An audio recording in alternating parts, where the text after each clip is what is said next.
And is our other guest zooming in, or are they going to be here in person? So, is there an order that you'd like? Since we have two gentlemen sitting through the meeting, yeah, and he'll be they go first. He's going to be here probably around 7. He said. Oh, okay. So he'll be here beforehand. But, okay. Well, we'll just drop mine. Here's update to the bottom, and then we'll start with Sean's Village, and then go to the land issue 12.3 in that order. So a motion to accept as amended. Councillor Moore. Do we have another number that we should put in for this one as well? About the RCM retroactive date? Is that, oh no, that is on there. It's on 7.6. Yeah. Oh, good. It okay. is. We're very efficient with addendums, so. Do you think it should be added anyway? Because yeah, I think that you're, okay. yeah. So as amended, so we'll be adding 7.6 and we're taking 12.1 to the bottom of the proposed meeting. All right. Thanks for that. Call the vote. Oh, you have questions? I guess I should do that first. Yeah. Already. Mayor Hunter, I'm wondering why we have 6.1, the tax rate bylaw on this is first reading. We don't have any information on the items that are already in the Schedule A that could be filled out, and it really doesn't mean anything until the operating budget is passed anyway. So I'm not sure why we are entertaining that at this meeting. So I would suggest that that be removed. Did you want to speak to that, Ethan? yeah, I can speak to that. I think there's just a misunderstanding there. So this is here for first reading to get it on the docket, and specifically at first reading, the part that we want council to consider, because later they will be considering the parts that actually impact the tax the tax rates that impact the people. But the purpose of first reading is to look at the other parts of the bylaw that set forth the penalty structure and the other frameworks, the administrative frameworks of collecting those, just to make sure that council is satisfied with those basic regulatory frameworks, and so that by the time council is ready to actually set and pass their tax rates, that part's already been satisfied, and they're happy to do that. And so when we're ready to talk about the actual tax rates, that's when it'll be brought back for second and then third reading. Okay. Other questions, comments? Yes? Thank you, Mayor Hunter. I don't see a lot of changes in this from the 2021 tax rate bylaw, other than that Schedule A. And so, I don't see any major changes, any structural changes, anything as far as penalties are concerned. So again, I just don't understand why this wouldn't go after we pass the operating budget as first reading at that point in time. Go ahead. Certainly. So there is one little change that's highlighted there. And again, Councillor Windsor is correct. There is really a lot of change from last year, but this is the opportunity if council, upon their review for first reading, if there's any aspects of the administrative framework of collecting the taxes that council wants to have a discussion about or explore further, that's why we bring it now for first reading, so we can flesh out some of that, so that by the time you're ready to discuss the actual tax rates, that part has been satisfied. And if council is satisfied with the framework as it is laid out, then that's why we would recommend a passing of first reading, and then it's on the docket and ready to go for when council's ready to talk about the tax rates themselves. Anything else? I just have a observation that it does take away the opportunity to, it does both, I guess. It allows readings to go on meeting by meeting, but also takes the opportunity away for unanimous approval, like for that process to intervene in a proceeding without all the questions answered, but then the other way does too, I guess. I could argue with myself on that.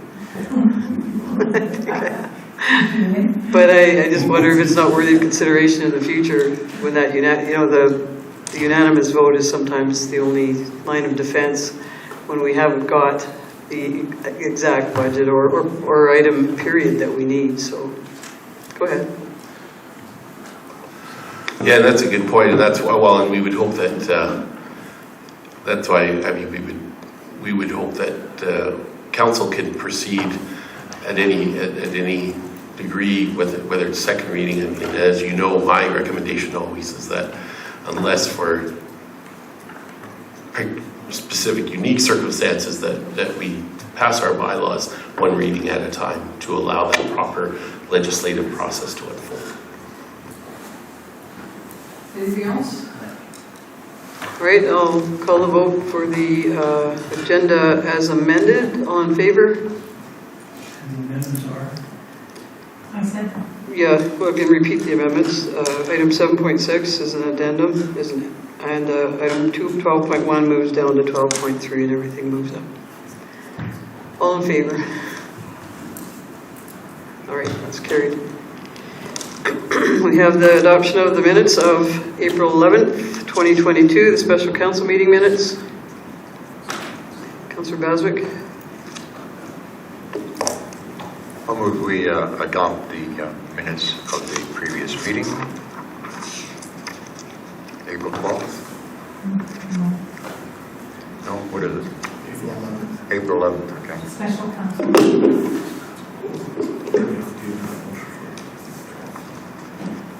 Special council meeting of April 11th. Okay, recommend adoption of the April 11th, and also, do you want to do them separately? Yeah. Okay, adoption of April 11th minutes. As presented, any comments or questions on those? Call the vote, all in favor? That's carried. These here. And then proceed with, Just hang on, just let you be in. Okay. 609. It's a phone number. Hello? Yeah, your screen's not working? I can hear you, I can't see you.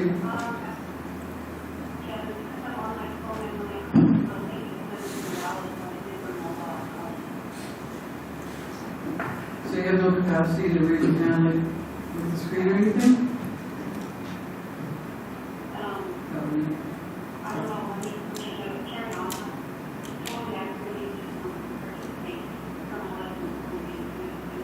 Okay. Welcome.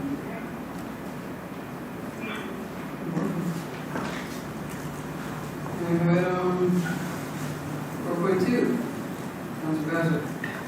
I can move that we adopt the minutes from the April 12th council meeting. As presented. As presented. Oh, As presented. question?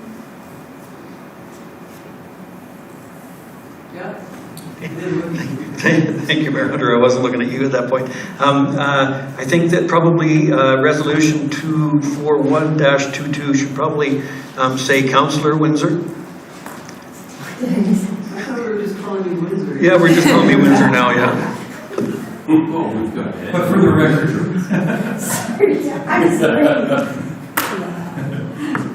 Coach.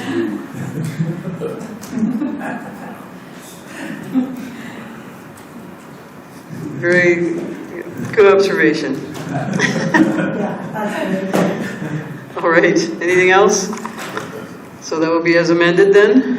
Councillor Baswick, that's fine as amended? I'll call the vote, all in favor? That's carried. And Joyce? All in favor? In favor. How about if I only speak out if I'm not? Does that help? Sure.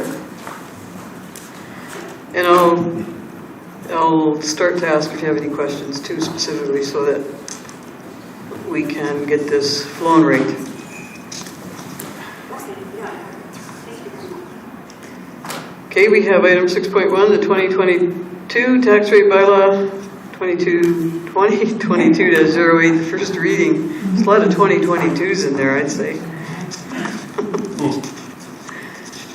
Councilor Moore. I move that council grant first reading to 2022 tax rate bylaw 2022-08 to establish the rates and penalties for the 2022 taxation year. Any questions? Councillor McCoy? Well, you're just going to, if you do, I'll ask you about questions. Okay. I will ask you about questions, just not about your vote. How's that? I'm putting myself on mute. Oh, well, that's kind of you. Appreciate that. All right, I'll call the vote then. All in favor? That's carried. Can you guys hear Councillor McCoy? Yes. Okay. Item 7.1, well, I can put this down a little bit. Item 7.1, reserve bid for tax sale properties.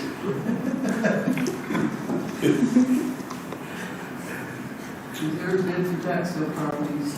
Going once. Someone want to make the motion?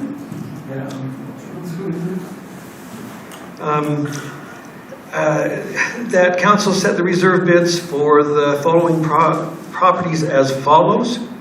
Roll number 218,000 at 155,800. Roll 61,000 at 216,520. And roll number 101,001 at $172,340. Imagine what the other is a separate motion.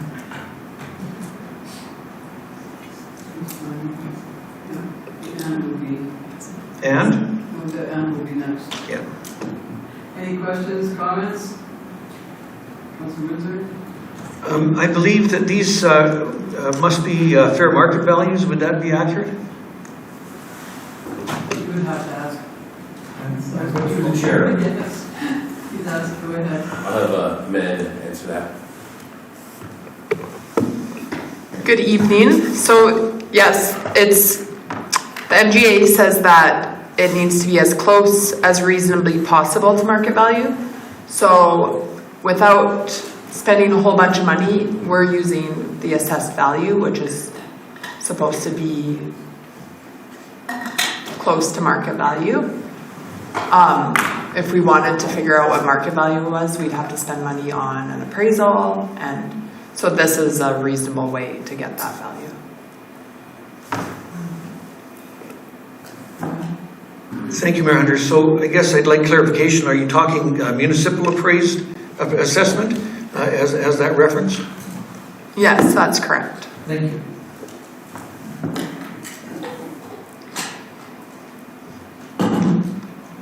The appraisals are pretty all over right now. So could you have a bidding war on them? You do have that's not a good way to put it, but you could have people bidding against each other on them. Just like they are right now in the real life out there when they're not property tax. Right, on the date of the auction, if that occurs, people could outbid each other. Like a live bid. It's a live auction, yeah. They would have to be on site. Great. Okay. Yeah, it's not that the town gets extra money, like we would get our portion and then whoever the owner is would get what they're entitled to. Yeah. Councilor Quay, do you have any questions? Anybody else? You have a question? I mean, and it's just one motion. It's just one motion. Okay. Carry on. So that I'll carry on, and that council direct that the terms and conditions of the sale shall be payment by cash or certified check, 5% non-refundable deposit received by the town on the date of the auction, and the balance to be received by the town within 15 business days after the auction. Questions? Councilor McCoy?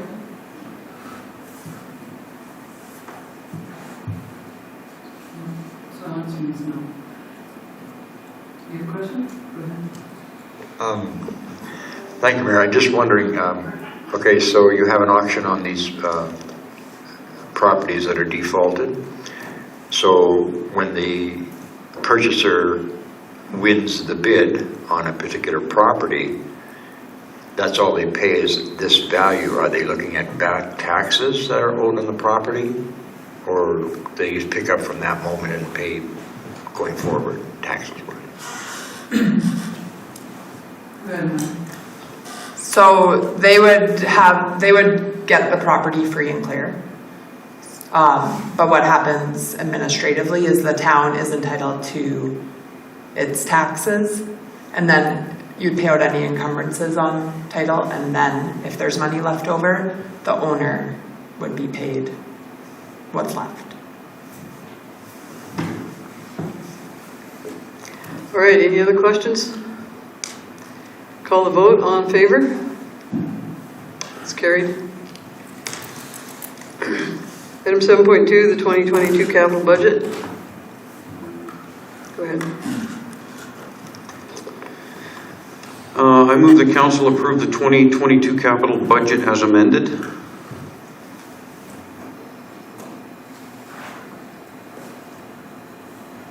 Any questions or comments? Councilor Baswick and then Councilor Windsor?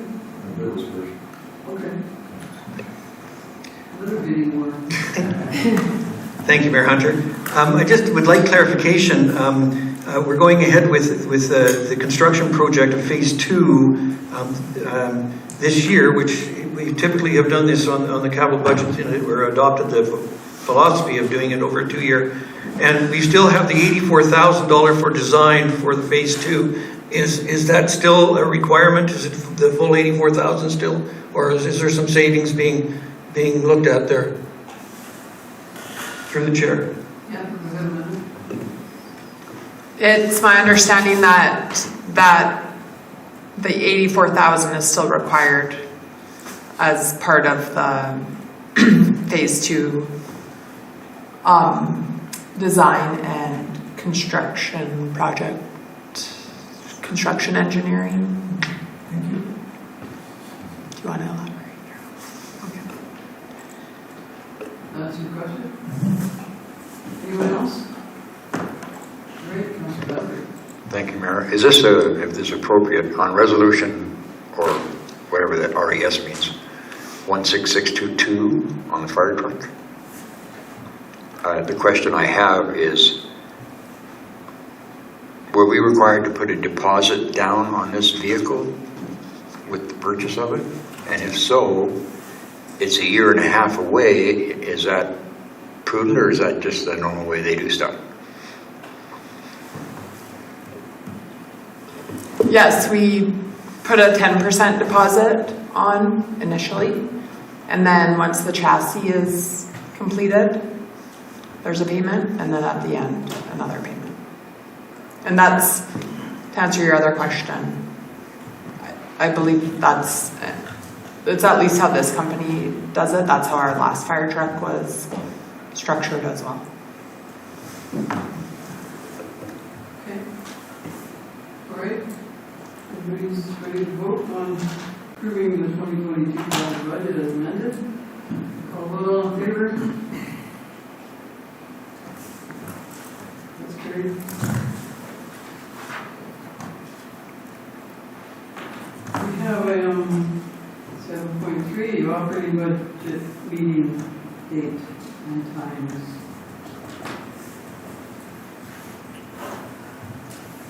Anyone want to make a motion on date and time? I guess we actually, you did, there was a survey. Was there a Yes. popular vote or something? Somewhere? Yes. Popular date and time? Bring that up.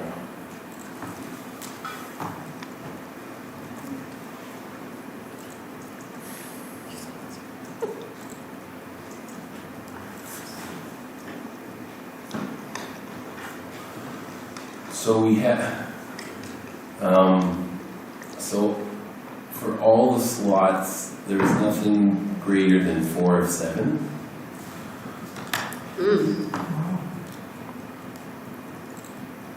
Now, would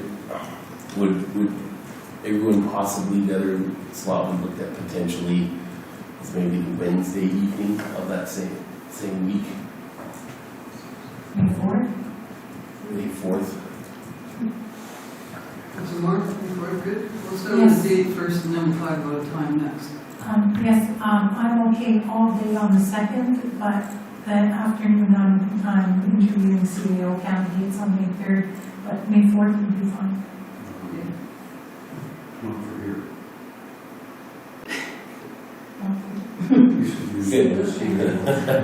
Oh, not here, no, not for seniors housing. Do you have a date preference? Is May 4th okay, Wednesday? Yeah, May 4th would be okay. Councillor Windsor? Yeah, May 4th, I can probably make May 4th work. Councillor McCoy, you good, May 4th, Wednesday? And we're going to pick a time next after we get the date. Okay. Thank you. Councillor Williams? May 4th does not work for me. May 2nd will be the best date. Monday. Yeah, Monday. But there were only 4 that overlapped in times. Yeah, so all the slots on Monday all had 4 of 7 that were agreeable to it. I had them all okay for me, though, does that mean there's only 3 others? Yeah. Councillor Baswick? I filled the form out and checked all boxes, so meaning that I'm open for any suggestion. We just needed time, I would guess.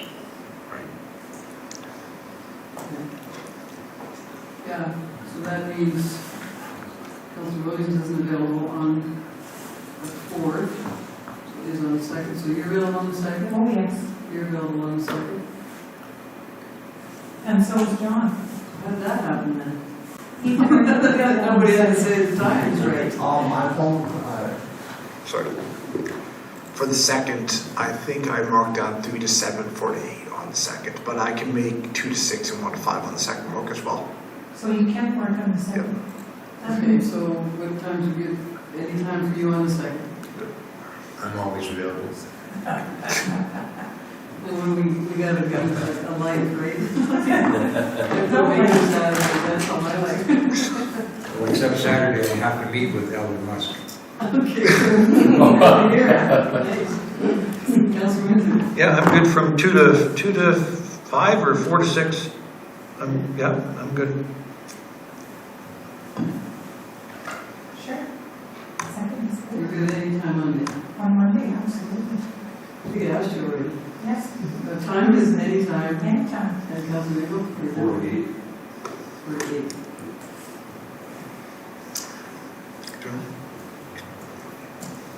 Are you available 4 to 8, Councilor Windsor? Well, I'd have to change an appointment.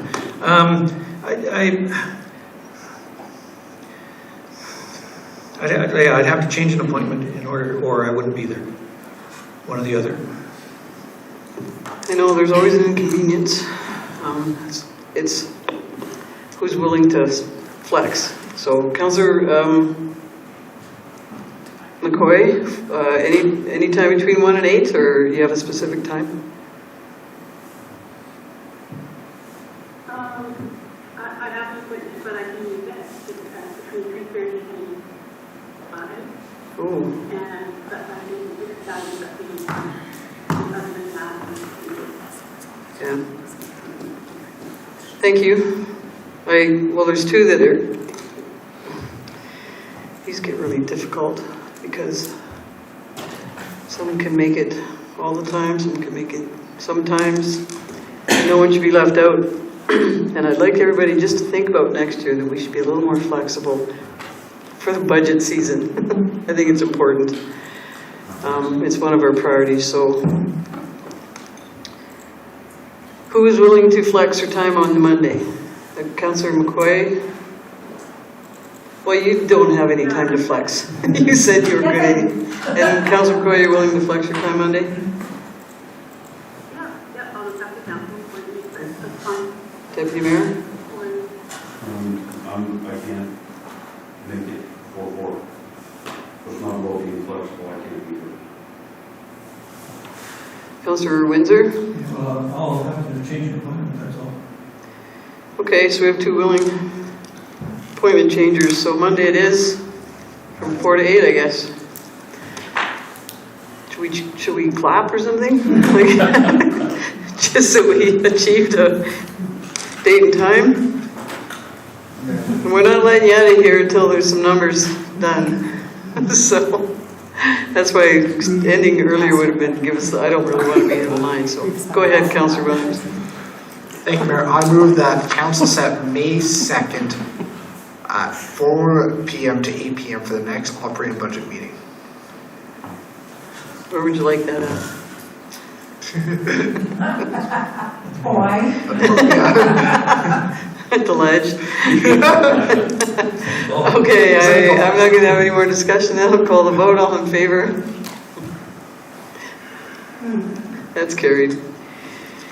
Thank you. Mayor, before Thank we you go to on. a couple of those who did flex that, but yes. If I may, before we go on, I think, if I may, I'd like to make a motion about what it's costing the taxpayers to have these evening meetings and the number of meetings that we're having with regard to the budget. I'm hoping it's going to come up in the remuneration policy, but I'd like to move that Council direct administration to bring back a report on the cost of the operating budget meetings to date.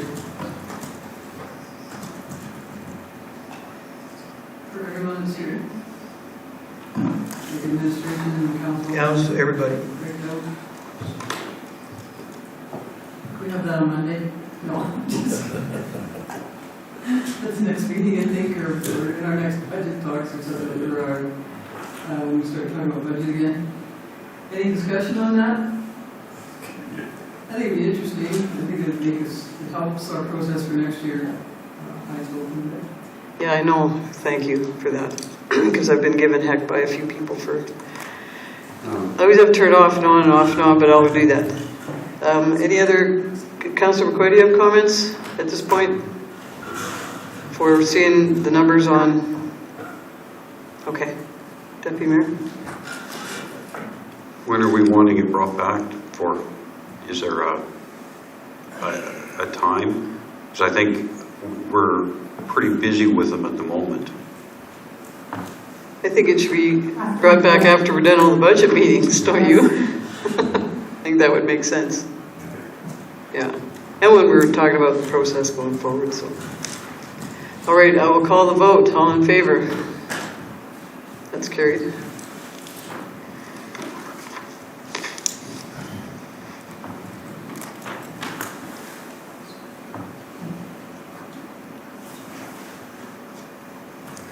Item 7.4, the Central Alberta Mayors and Reeves Caucus.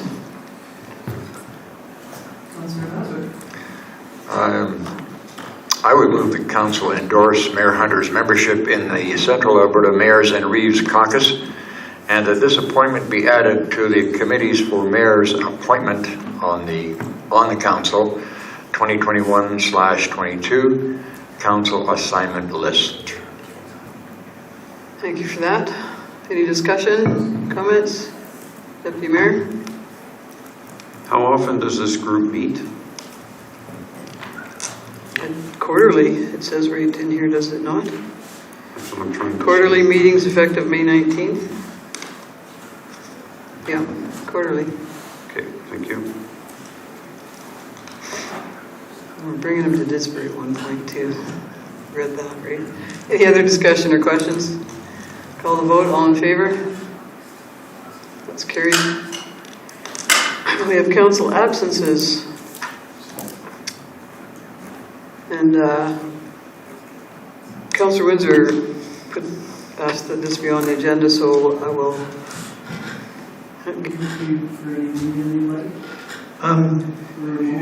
I'll do the motion and then I'll do a lead-in. I will move that council refer policy count 004, council remuneration, to the Policy and Governance Committee for a review of meeting absences as is relative to remuneration, and return a recommendation to council on or before June 14, 2022. And the reason that's precipitating this is I am electing to not attend a meeting. I'm taking a holiday with my granddaughter, which is going to bridge one of the council meetings. And I'd really like council's direction as to how that, affects remuneration. If I'm not here at the table, where is the only place that I can really represent the residents and the people who elected me, then if I'm not here to voice my opinion and give my direction, then I'm wondering what council's direction is with regard to my claiming that compensation at that time. I elected not to attend the meeting. I elected to make my holiday at that time with my granddaughter. And so I just want some direction from council as to what the council feels about that.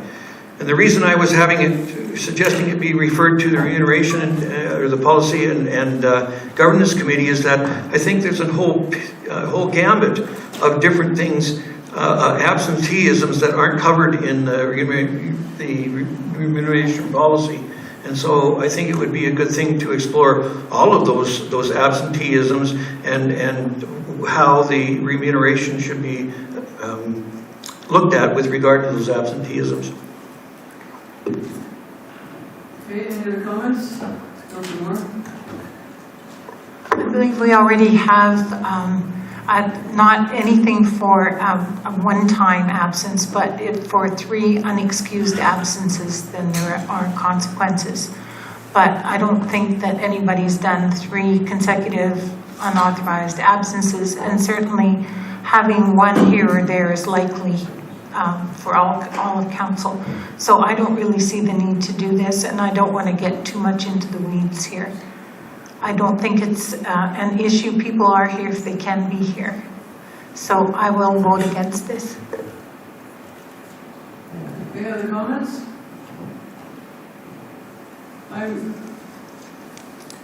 I'm interested in the special council meeting and budget meeting part of it, in the remuneration, and I believe that is our role, to set the budget and have meetings about the budget, and special council meetings to do council business. So if it's going to go back for consideration, I think there's just a few things that maybe could be discussed and cleaned up. I know I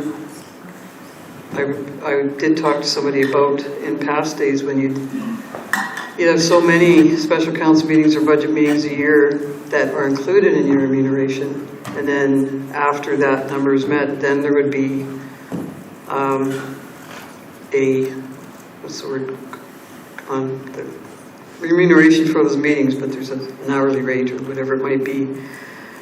So when we're sitting here talking about budget, and we can see ways that we could help our budget with wages and salaries and extra meetings that, this is going to be 6th budget meeting. I think it's a lot of budget meetings to talk about a budget you're trying to slim down or increase or whatever you might be doing to it individually. So if that does go back, I think that would be my thought, how we could be more fiscally responsible or accountable. So I would vote for it, just to have a discussion on it for the governance committee to see if everyone would be satisfied where we are at, because we've changed the policy, but we've never really looked at the content per se and what it, specific items. So that's just my thinking. But we do have no other comments on that? Okay. So I'm never against sending it to a committee for a review.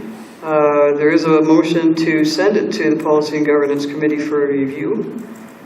And this one just, I don't know if you want a friendly amendment or it might not, just a review of the remuneration overall and meetings that are included, not just absences, extra meetings too. Actually, I think that would be built into the word for the motion if this passes. So meeting absences would include meeting extra meetings too? Yeah, Okay. Sure. I think if council passes this motion, that'll encompass all of that. Okay. actually, because if it is just changed to be a review of remuneration in general, I don't like the emphasis on absences because I don't think that's the point. But if we're going to review remuneration in general, and that is the amendment, to just take it down to that, I'm okay, then I will vote for that. Thank you. You over the friendly on it? What was your movement? So it would be review of remuneration and return a recommendation to council on or before June 14th. So we just take out meeting absences as a relative to. Yeah. I think you might want to call it the remuneration. Is it a remuneration policy? Yes, It's in there. I don't want anyone to get the idea that we're looking at increasing remuneration, because that is not the intent of this. It's in the first sentence there. Okay. All right, any other comments? Call a vote, all in favor? That's carried. Then we have the addendum for the RCMP retroactive pay. Item 7.6.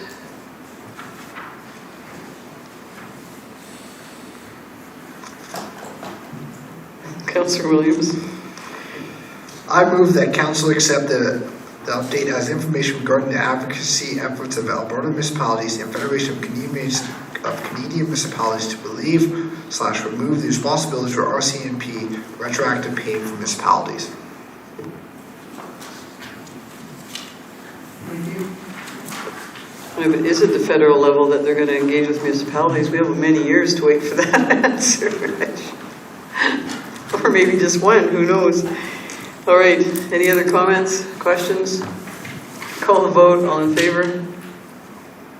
That's carried. All right, we have the CAO report. Item 8.1. Do you have anything to add, Ethan? Yes, just with, as you know, the fourth quarter report, the financial report been brought back and is included there, and we've also included a printout for everyone of the grant continuity page, so that's been just provided for everyone's reference as well. And then there is there's a couple of verbals that we're going to include from infrastructure and engineering.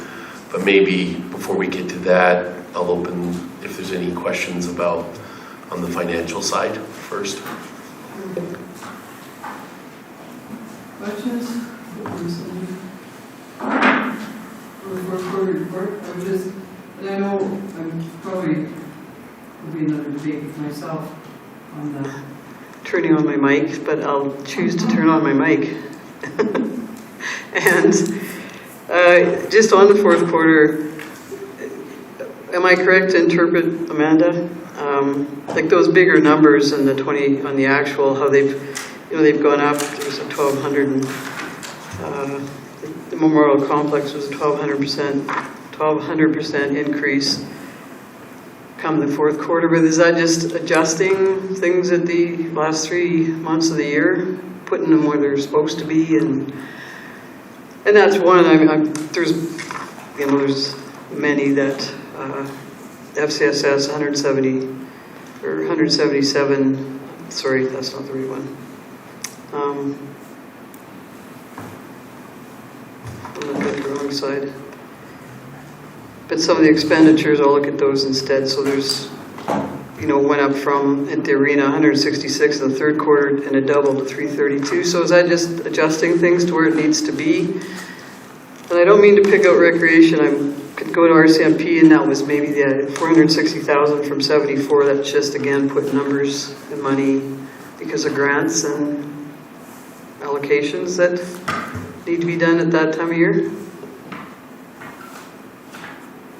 Am I correct to interpret that? Well, some of it yes, and some of it no. So it's really hard to say that about every line, but like in the case of anything with large capital assets, we allocate amortization once a year, which is December 31st. So all of the amortization would show up in the fourth quarter. And as you know, we don't budget for amortization, so then that's a variance to to the budget. So the way that our system projects or expresses the actuals is in a financial accounting way. The way we do the budget is in a cash accounting way. So when we compare the two, there's a lot of explanations that are maybe needed to say why these look higher than budget or lower than budget for whatever reason. So when you're looking at the revenues for the memorial complex, 1,200%. No one minds that. Well, no, but that was actually related to a capital project, which was the skate park, but for financial accounting, we need to show that as revenues, and it wasn't adjusted out of this to the budget, because I don't know, it's hard to, if I start making a bunch of adjustments, then you start making mistakes too, so we just pull the reports from our system and go from there. But if it would help, like we can do these reports in any way council wants them. So if you want more written description, like I used to provide, we can go back to that so you can kind of see on the significant lines, we can say why those look a certain way, higher or lower than budget, if that helps. Well, I think like it goes along pretty steady in all departments, and and then all of a sudden it seems there's big jumps, and I don't think it's just there's more people than council that look at these. Yeah. And I think if the explanations are there, the answer is there before we get to ask the question. Yeah. So I would like that, but it doesn't, council, you know, if council would like that too, I think that the more information we have, the better, and then we don't talk about it for 10 minutes at the table either, but I don't mind talking about it, that's not my point, but I certainly would like to, would council like to see explanations, if, yes? I'm wondering, because this could get to be a big job again, whether the cash to the end of the year, can we just put that way and then put the adjustments in another column so you only have one more column? With all of the like if you've got amortization or capital or whatever, there's one more column and then you've got your total so that you don't have to do these reports over and over and over again. Yeah, like typing out stuff takes longer, that's for sure. So if an extra column makes it clearer and easier for us to read, I would support that. And I know you're busy, I get that. Well, either way is manual entry, which is fine. Like I can, ultimately it needs to be understood by council first and the public. So if some people can read numbers and some people can't, so they prefer words. So like we could do both. It's gonna be, we're still analyzing it, so it's just a matter of putting thoughts on paper. And I think it's more that the fourth quarter is so out of whack. Like everything goes along and then the fourth quarter's like that. So one column will help that. Councillor McCoy, do you have any comments? I'm sorry, I know you're still there. Yeah. No comments really. I like your idea. Okay. So if that can be done, I mean, that's for next year, next year, fourth quarter, right? So you've answered this time, and I'm not going to create that this time, but if we can improve that for the next fourth quarter. Well, if I may, like I'll just start doing that for each quarter, because there probably won't be as many in quarters 1, 2, and 3, but there could still be a one-off that causes it to look, that needs to be explained, I guess. Okay. So we can do that. Thank you. Anything else? Thank you, Mayor Hunter. I wanted to make a comment about the dogs at large and the number of incidences with dogs and the number of verbal warnings that were given with associated to dogs. And I think the council gave a directive earlier on that we were expecting to hold residents responsible for their pets.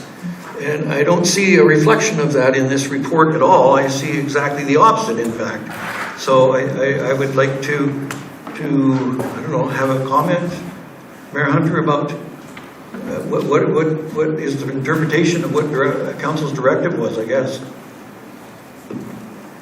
Do you have the motion? Do we have the motion handy? Sure. I think that would help clarify a lot. 23. The dogs are certainly keeping our bylaw officers busy, I have to say that. Go ahead, Councillor Bassett. We'll Thank you. I noticed that some of our clever dog owners are up well before anybody else in the morning. So they're walking their dogs at 5, 6 o'clock in the morning, and I don't think our peace officers are up and around at that time in the morning to police that type of thing. I know they've been there because I witnessed several deposits in my yard that are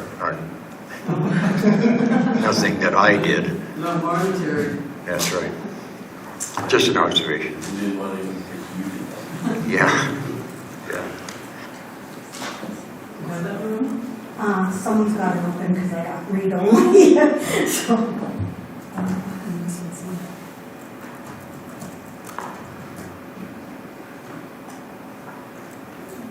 Actually, I probably got it here. It's in 2021. okay. It's actually It's 12-22. there was one in It was responsible pet owners. near the end of 2021, December 14th. And it said to add a municipal policing priority of enforcement of pet owners' responsibilities with a specific focus on irresponsible pet owners. And then when we set the priorities in 2022, they included responsible pet ownership enforcement. And I can speak to that. So as you can see, and they use certain protocols with when it's like a first time offense or these aren't all the same dog.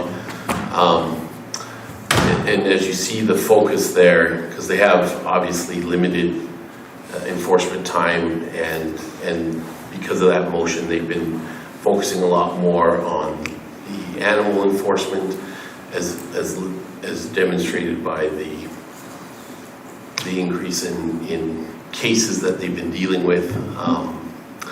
So there's still a level of protocol that they use with regards to how to deal with each individual case.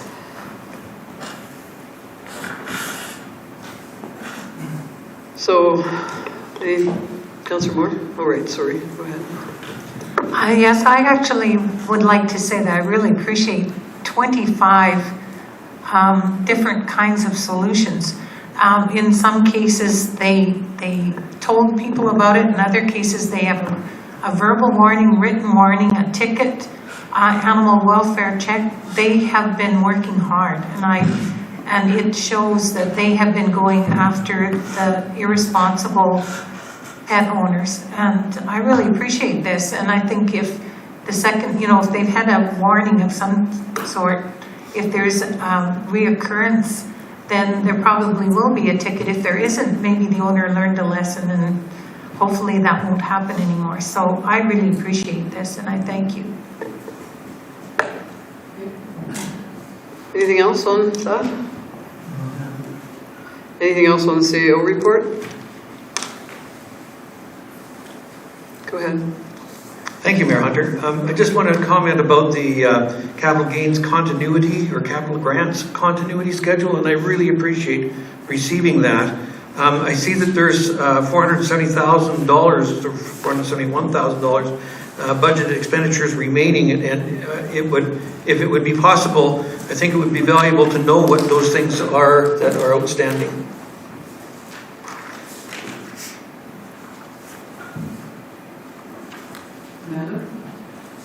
amendment to that? Sure, 1 second.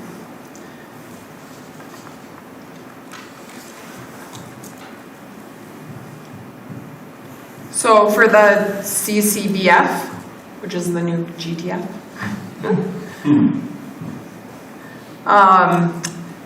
that 125,000 relates to the Main Street project, the lighting continuity part of it.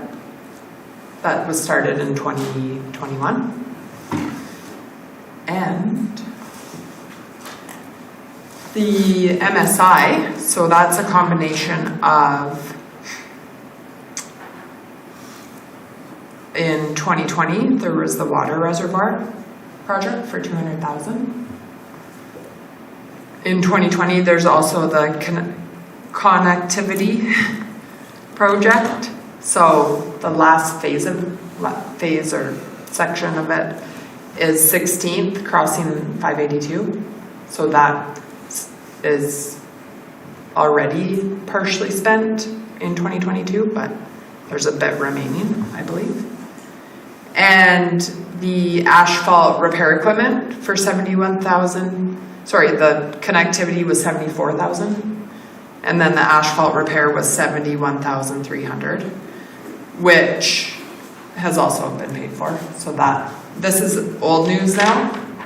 It'll be updated when you get Q1, so we can show you those things that have been spent would come off of there.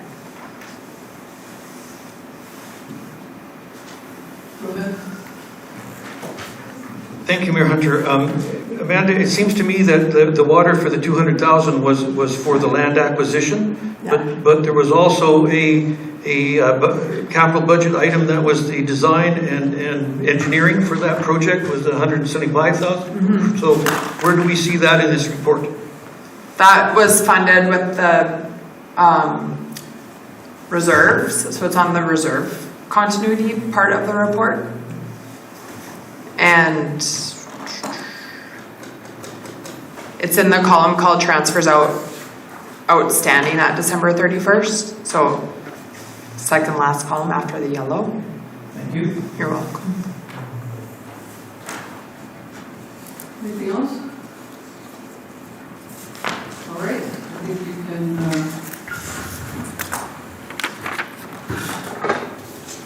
well, quick. There, I'll give now to this quick, just the tie-in down at the campground for that wastewater. Do we have any update on that? Are you going to give us an update on that? How about I start with that? So we went to market. We had 3 contractors bid it. The bids have closed, but we've got a significant gap between low and high. So we're basically sort of assessing what it is that they understood, and we're going to have to go back to them to get some clarity, because it's remarkable, the spread. So I want to make sure that we're picking, or at least coming to terms with what the actual cost to acquire what we want done. So before I bring that back. Yeah, and so I'll get back onto the regular scheduled agenda. So it's to the sewer break that we had on Friday evening last week. Most of you probably drove by it today on 19th Avenue and 14th Street. We had one resident call in with a backup. It's a line that we had been on recently and had a freeze up on it. And so we discovered a whole lot of clay and dirt coming back when we were in it with the flusher. And so we stopped, called in a hydrovac company to clean the lines out, and basically came to the conclusion very quickly that we had a collapsed pipe. So we began the dig to discover, I guess I would call it a temporary fix that had occurred a very long time ago. That had come to a failure point. So we did another temporary fix because the ultimate fix is an extensive fix. And so right now we're sort of coming up with a game plan on how to attack that to come up with a better solution for the long term. So that one will, it'll take us a little bit of time. We got to do a bit of research on what kind of slope we have on the existing sanitary lines, see if we can flatten it out. What happened is we got a water line that runs north-south, and the sewer line kind of sits about a third of the way down it, if it was to gravity feed. So what they did is they put a smaller pipe into the bigger pipe in order to get a smaller diameter to go over top of the water line, but that doesn't work. You kind of need about a foot separation between the two lines in order to achieve proper bedding and stability for the water line. You don't want to be beaten on top of it, and the gravity lines are gravity lines. They need to flow in a very nice, neat line. So we'll come up with a solution on that one, but it'll take us a bit of time. So that one will be a little bit of a mess for a little while. There's a good chance we'll be going down 19th Ave to try and resolve it. If we don't have the slope we need, we'll be going up and down 14th to adjust the water line. But it's a bit of a, it's not the first time we've come across a sanitary line sitting on top of a water line, but we'll fix this one for sure. So, second one that was brought to my attention was maybe kind of, we're in that time of year where potholes are sort of popping up all over the place, and so I was asked to kind of give like a pothole 101, give you guys sort of an overview of how they occur in our world, given the freeze-thaw cycles that we go through. So basically the challenge for all asphalt is water.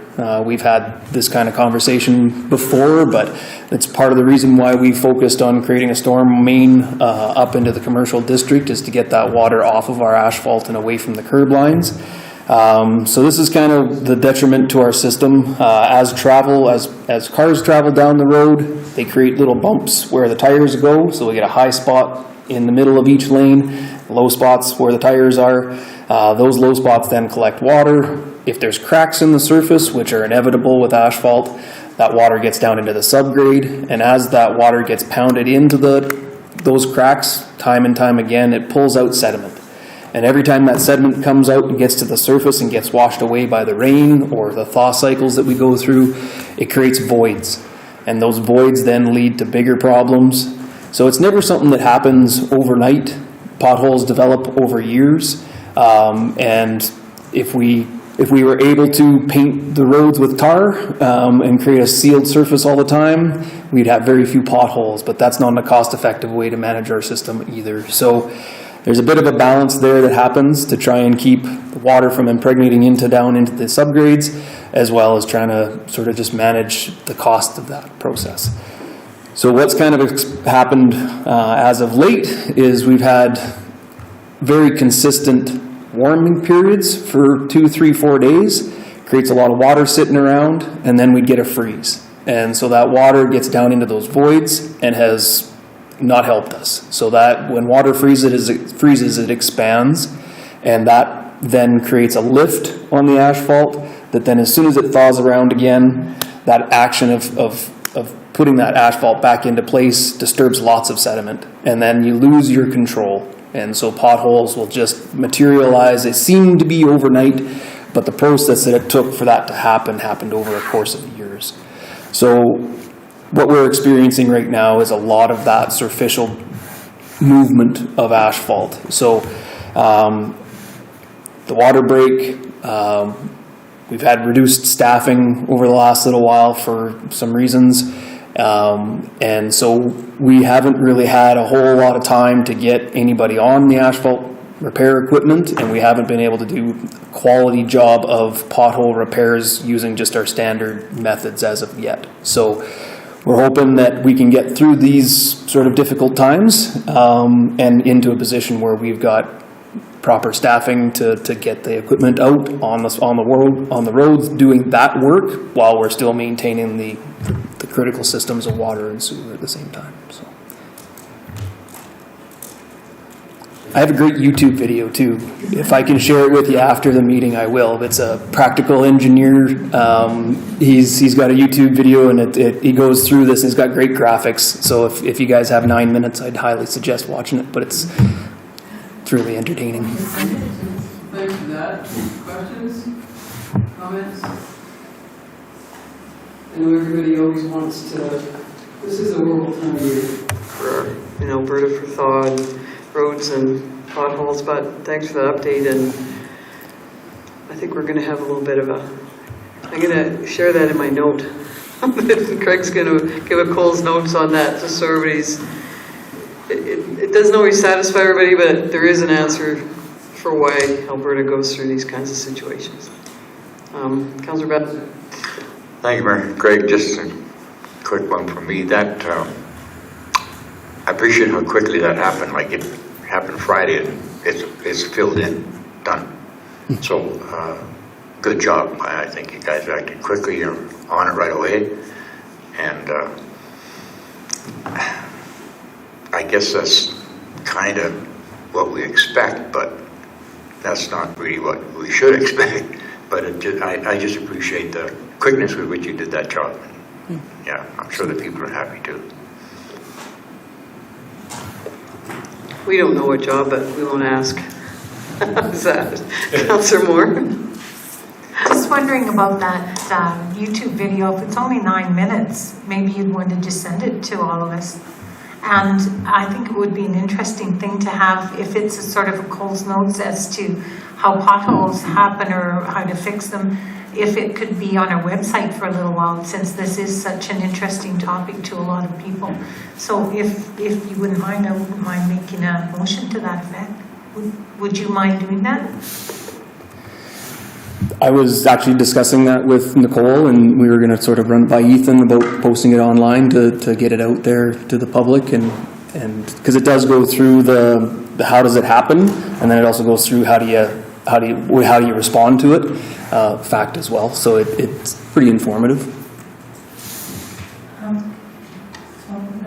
If I could, I guess you wouldn't need to send it to us if you're going to post it on the website. We could look at it there. So I would move. Do you need a motion, Ethan? Do you want a motion? We were planning that administratively to put out some information, because Oh. again, we get questioned about that stuff, and people have questions and to help, but I mean, if it's... No, if that's going to happen anyway, I don't need to make a motion. I'm fine with that. Thanks for that, Craig. And I think too, we all are aware, council does drive our roads, and we are aware of some situations that we're dealing with annually in our capital budget, and we're working hard to make sure that money is on the priority roads. So it isn't just potholes, it's a whole bunch of roads that everybody experiences problems with, and we happen to have a couple that we annexed that should have looked at the road before the land. I think it would have been a better idea, but that's the situation, and it's got to be dealt with. So any other questions or comments? Anything else, Ethan, in your CO report? It was just a short one this time. Okay. But I have one more from Amanda. On our film. Oh, right. Well, I was just going to speak to that. So, yeah. So, I was just going to raise the. So, as everyone's aware, but just a reminder that all the funds that we made from the film industry for renting our facilities while they were here doing that production Under the Banner of Heaven that was recently filmed and is coming out this year,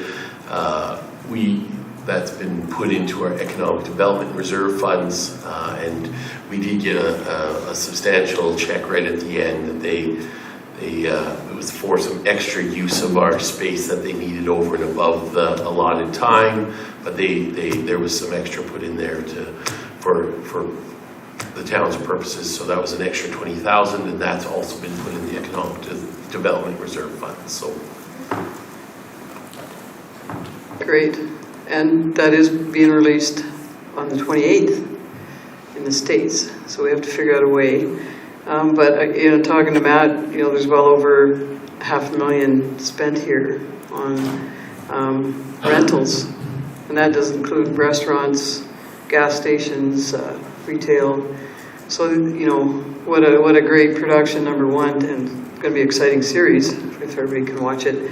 And the value that these film industries bring into, or the film industry brings in our community, is obvious by their willingness to acknowledge their commitment to the residents that they use their property and town roads and parking lots.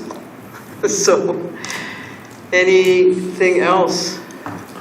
Well, and I'll just add to that too. They were, and I know we've said this, but it's a good, as we're discussing it again, they were very respectful of us and very happy to work with us and to meet any needs we had, and they bent over backwards to accommodate the residents, and because obviously the shoot scenes and things sometimes put people out.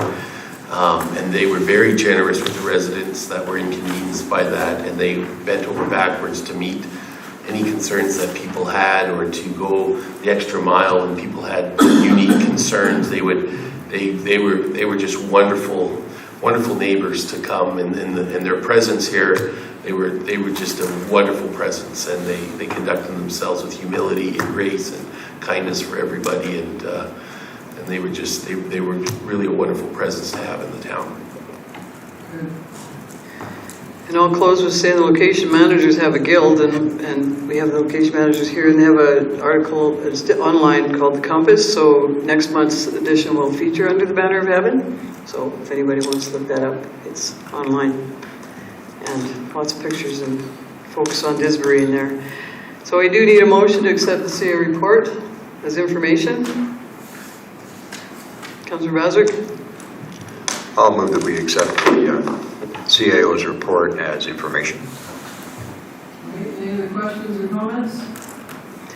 Thanks for all the information. I'll call the vote. All in favor? That's carried. All right, we have council reports, and I will start with our deputy mayor. So I had two meetings this past week. One was the library, and I think of note, the monthly statistic summary is in the package. I would implore you to read it. There's some very impressive numbers on our library usage year over year for the month of March. The April events calendar is also in there, and please check out the programs available in April. We had a DDAC meeting last night. We had a couple of new members introduced. They had actually been with us for, I think, a couple of weeks now or a month, but had great conversations. The committee is actively getting the grant applications in line for the EV stations that we had proposed to us, and I would ask you to read the past 3 months of the report that the EDO put in our report. Very exciting things. Great, thank you.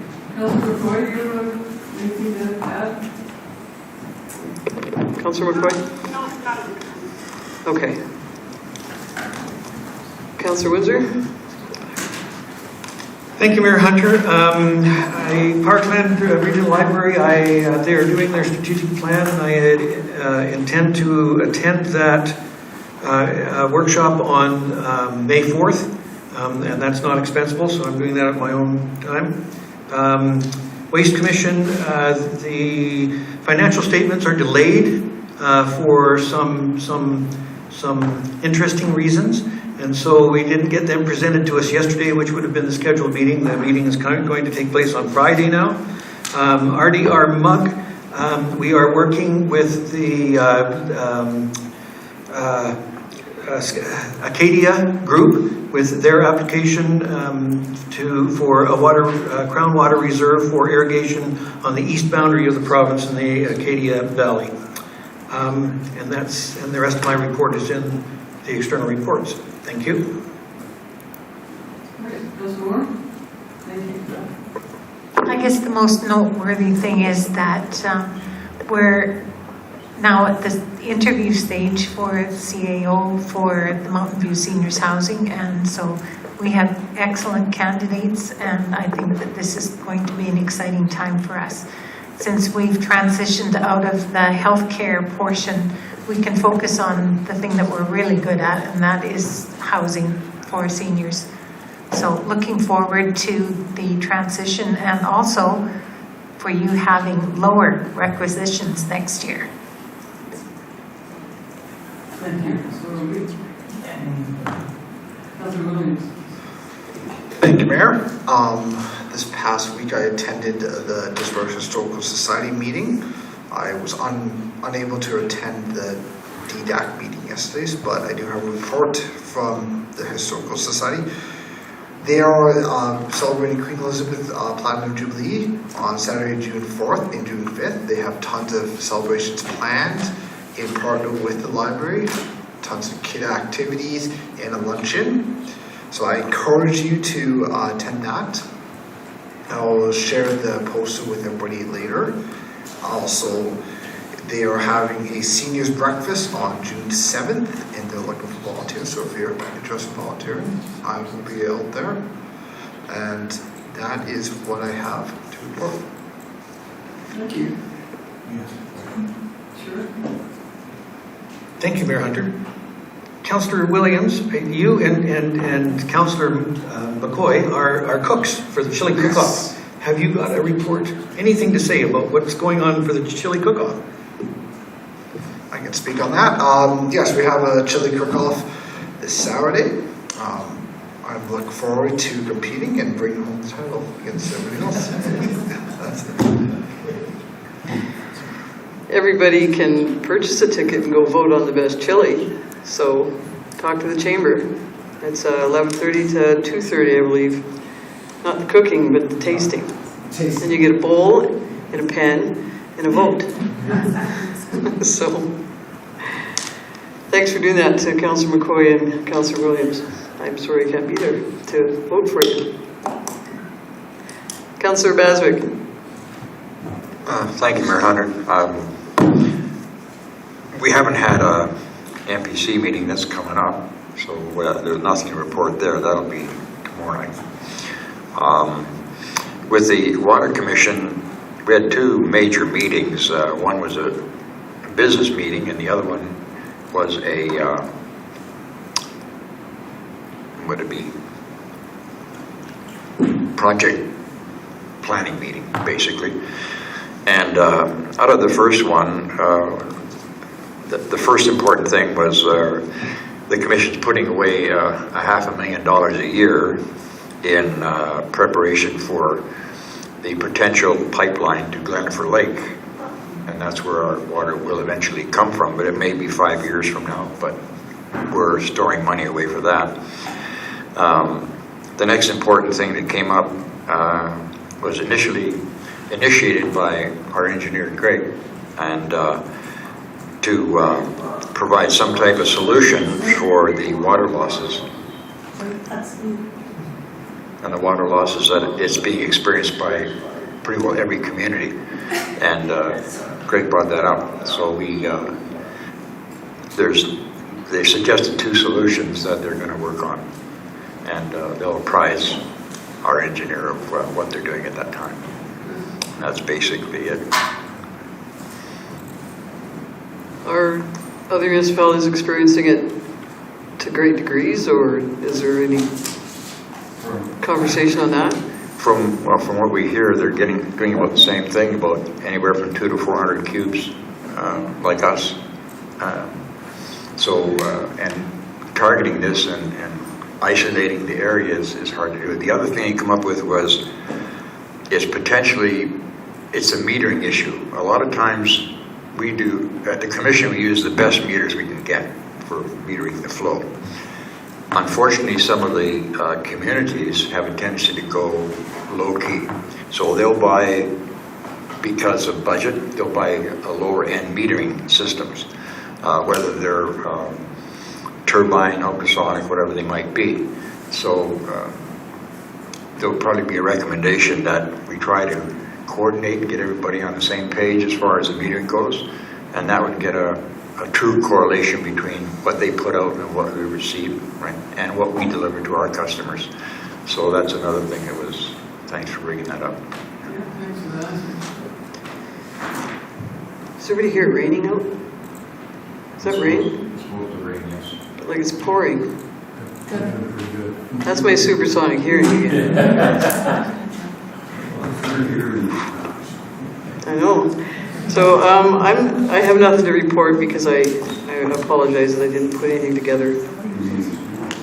Yeah, my meetings are tomorrow.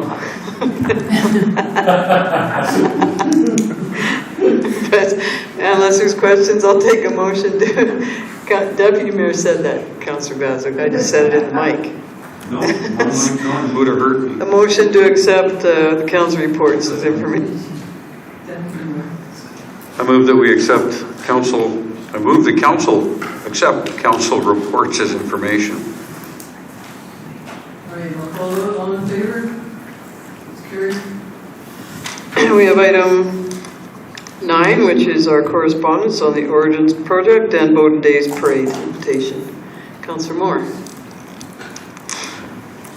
I move that council accept the presented correspondence items as information.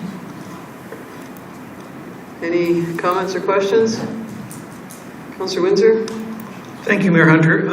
Seems to be that the letter of invitation from Bowden for the Bowden Days, shouldn't we be doing some kind of a response to that, some indication to them, responding to their invitation in some manner or another?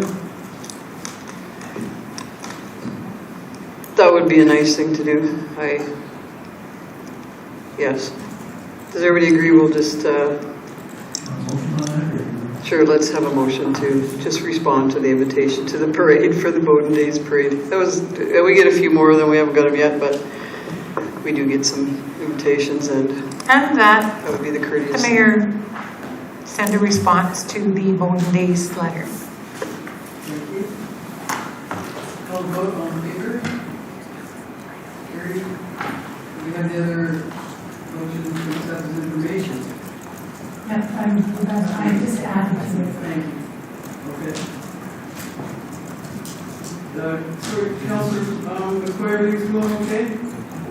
You don't feel left out or anything? Okay. Thank you. Let's see, council meeting highlights. We'll start with Councillor Bazook, who's starting on this.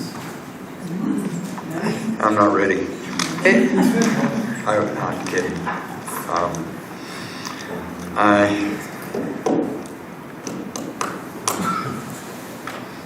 I don't know. I don't find anything truly outstanding except for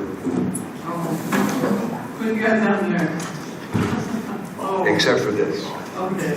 Now, this is something I had in my mailbox, and I think it's really well done. I think it's from our economic development group department, and I just got it, so I haven't read through it, but just at a first glance, it's really good, and it's something we should be handing out, and I'm sure they will be doing that. But that would be my focus. Your business venture starts now. So the EDO report, including the document, the great brochure. Excellent. Is that a fair summary? Yes. Thank you for that.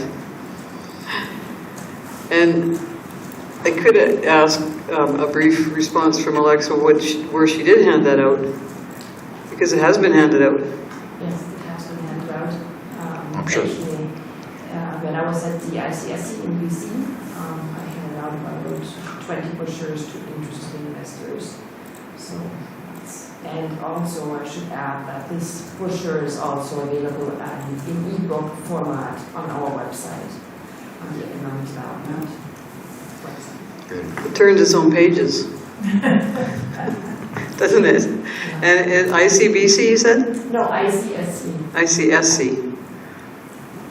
It must mean something. It does.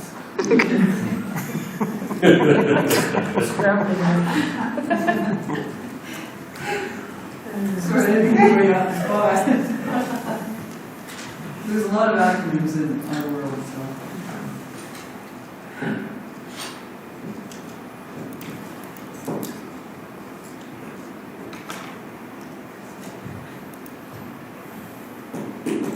We could have Councilor Williams reflect, so we're not all putting on that spot.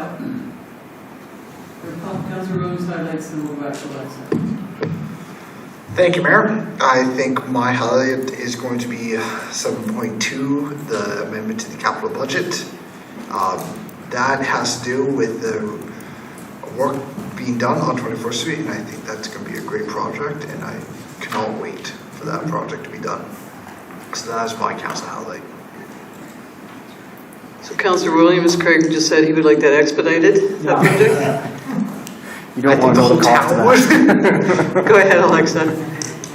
So it's kind of a strange name. It's innovating commerce serving communities. That's what it stands for. And it's commercial representation, such as hotel chains, franchise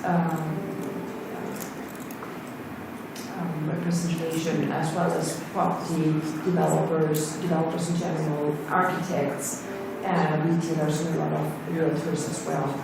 So it was quite interesting to see what was offered. Usually this is a huge convention with over 2,400 people in attendance, and this year there were 1,300. So quite good conversations, and this brochure was very well received. Good. Glad to do that. You ready? Thank you, Mayor Hunter. Would be the comprehensive and extensive CAO report. The fourth quarter is really appreciated. I was going to add in the fourth quarter that if everybody can come in with 1,200% increase in revenues, we would love that. So, and I'm really, I'm going to pick the Mayors and Reeve Caucus because it's reconvening after 2 years and it goes way north as well. So the South Central is our immediate area of 12 municipalities, but this one includes 40 in it. It encompasses a big region of Alberta, so it's nice to see it convening again.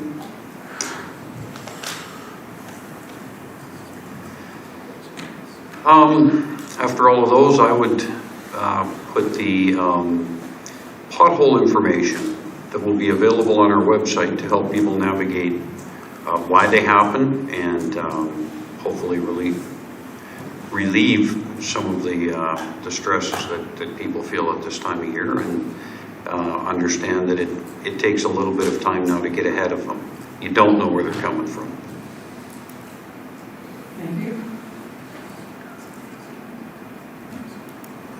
All the good ones are used up. So I will just say that setting a date for our, I hope, final operating budget meeting, it gives me hope that we will have that thing passed right after that. Thank you for taking that. Councilor McCoy? Do you have anything to add to it, Councilor?